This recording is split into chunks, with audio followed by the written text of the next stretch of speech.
Los libros de Primera y Segunda de Reyes. Aunque nuestras Biblias son dos libros separados, originalmente fueron escritos como un libro que cuenta una historia unificada, que continúa del libro de Samuel que le antecede. Así que David ha unificado las tribus de Israel en un solo reino, y Dios prometió que de su linaje vendría un rey mesiánico que establecería el reino de Dios sobre las naciones y cumpliría las promesas hechas a Abraham. Entonces, el libro de Reyes cuenta la historia de la larga línea de reyes que vinieron después de David, y ninguno de ellos estuvo a la altura de la promesa. De hecho, ellos llevan a la nación de Israel a la ruina. El libro está diseñado para tener 5 movimientos principales. La historia comienza y termina enfocada en Jerusalén. Primero con el gobierno de Salomón y la construcción del templo, y luego, en esta última sección, termina con la destrucción de Jerusalén y el exilio de Israel a Babilonia. Y las 3 secciones centrales están compuestas por la historia que nos lleva a esa tragedia.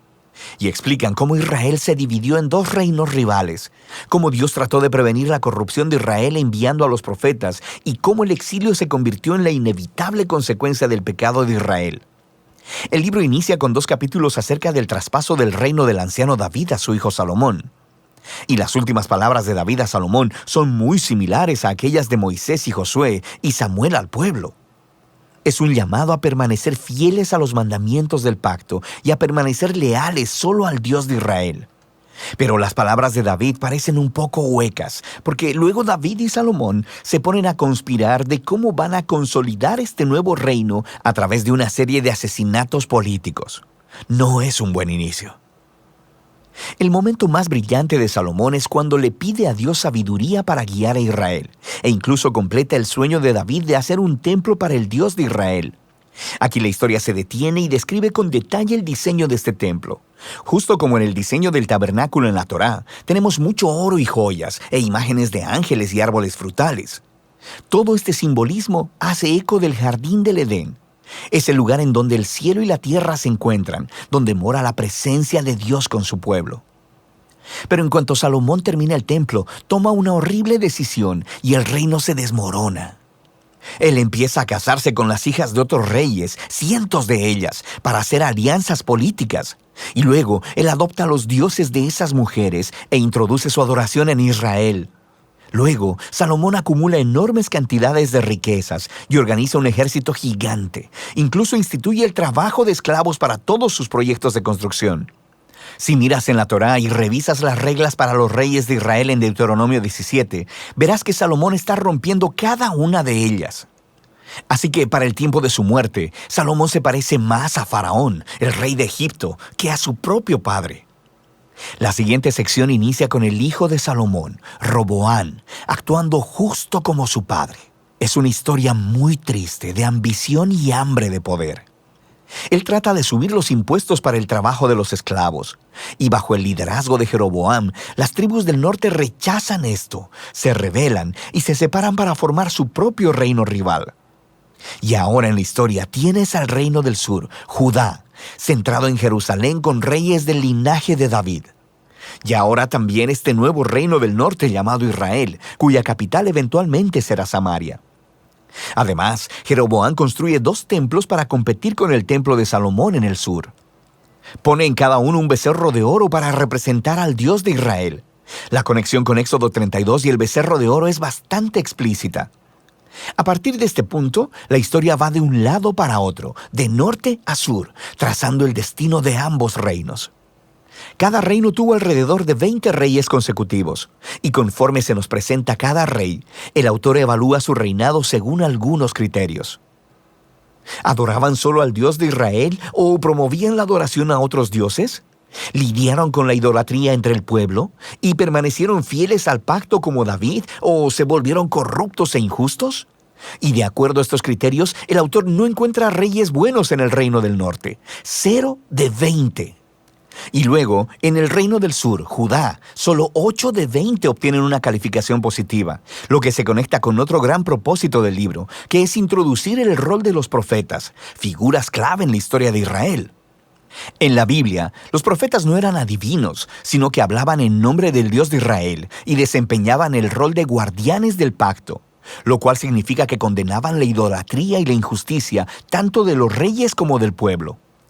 Ellos le recordaban constantemente a Israel de su llamado de ser luz a las naciones, de que debían obedecer los mandamientos de la Torá. Así que los profetas retaban a Israel a que se arrepientan y que confíen en su Dios.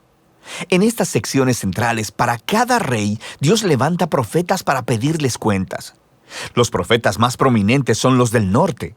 Elías y su discípulo Eliseo están justo ahí en el centro del libro. Elías era un profeta rústico, viviendo en el desierto, y su archienemigo era el rey del norte, Acab, y su esposa cananea Jezabel. Juntos habían instituido en Israel la adoración al dios cananeo, Baal. Así que en una famosa historia, Elías retó a 450 profetas de Baal a una contienda para ver cuál dios era el real. Así que ambos construyeron altares y oraron a sus dioses, pero solo el Dios de Israel respondió con fuego. Después de esto, Acab utiliza su poder real para asesinar a un agricultor israelita y robar el viñedo de su familia. Y Elías confronta una vez más la injusticia de Acab y anuncia la decadencia de su descendencia. Elías eventualmente pasa el manto de su liderazgo profético a un joven discípulo llamado Eliseo, quien pide 2 veces la autoridad de Elías. Y lo que es fascinante es que el autor, que ha contado 7 obras milagrosas de Elías, luego ofrece historias de 14 actos de poder de Eliseo. Ambos profetas fueron claramente hombres extraordinarios y jugaron el mismo rol: confrontar a los reyes de Israel por la idolatría y la injusticia. Y en último término, no tuvieron éxito en hacer que Israel se aparte de la apostasía.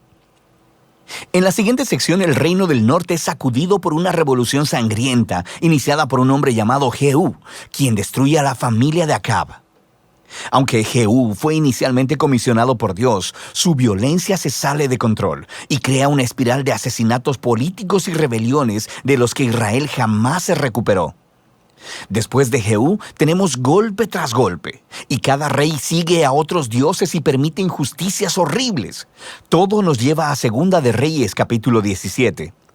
El grande y malvado imperio de Asiria desciende y acaba con todo el reino del norte, y la ciudad capital, Samaria, es conquistada, y los israelitas son exiliados y esparcidos a través del mundo antiguo. Ahora, el capítulo 17 es clave. El autor detiene la historia y ofrece una reflexión profética de lo que acaba de suceder. Él culpa la caída del reino del norte a la idolatría y a la infidelidad al pacto de Israel y sus reyes. Y por tanto, Dios les ha hecho enfrentar las consecuencias de sus decisiones. El último movimiento del libro nos cuenta la historia del solitario reino del sur. Aquí conocemos a varios reyes muy heroicos, como Ezequías, quien confía en Dios cuando los ejércitos de Asiria tocan la puerta de Jerusalén. O Josías, quien descubre un rollo perdido de la Torá en el templo. Empieza a leerlo y es confrontado, e instituye reformas religiosas para quitar la idolatría y las influencias cananeas de la tierra. Pero Judá ya está demasiado arruinado. El rey que gobierna entre estos dos, Manasés, es por mucho el peor. Él no solo introduce la adoración de estatuas de ídolos en el templo de Jerusalén, también establece el sacrificio de niños. Así que Dios envía profetas para decirles que el tiempo se ha terminado. Israel ha alcanzado el punto sin retorno. Los últimos capítulos cuentan la historia del imperio babilónico, que viene a invadir Jerusalén, destruir el templo y llevar al pueblo y al linaje de David al exilio. Y así termina la historia, dejando que nos preguntemos: ¿ha terminado Dios con Israel? ¿Ha terminado con el linaje de David? Bueno, el párrafo final se proyecta alrededor de unos 40 años en el exilio y narra una historia muy extraña. Se trata de Joaquín, un descendiente de David, quien hubiera sido rey si hubiera estado en Jerusalén. Y el rey de Babilonia lo libera de la prisión y lo invita a comer en la mesa real por el resto de su vida, y ahí termina el libro. No es mucho, pero es una historia que da un rayo de esperanza en que Dios no ha abandonado al linaje de David. Ahora, la pregunta es, ¿cómo Dios cumplirá sus promesas a Abraham y a David? ¿Cómo bendecirá a las naciones y traerá el reino mesiánico? Y para responder a esas preguntas, debes leer la sabiduría de los libros proféticos. Pero por ahora, ese es el libro de Reyes.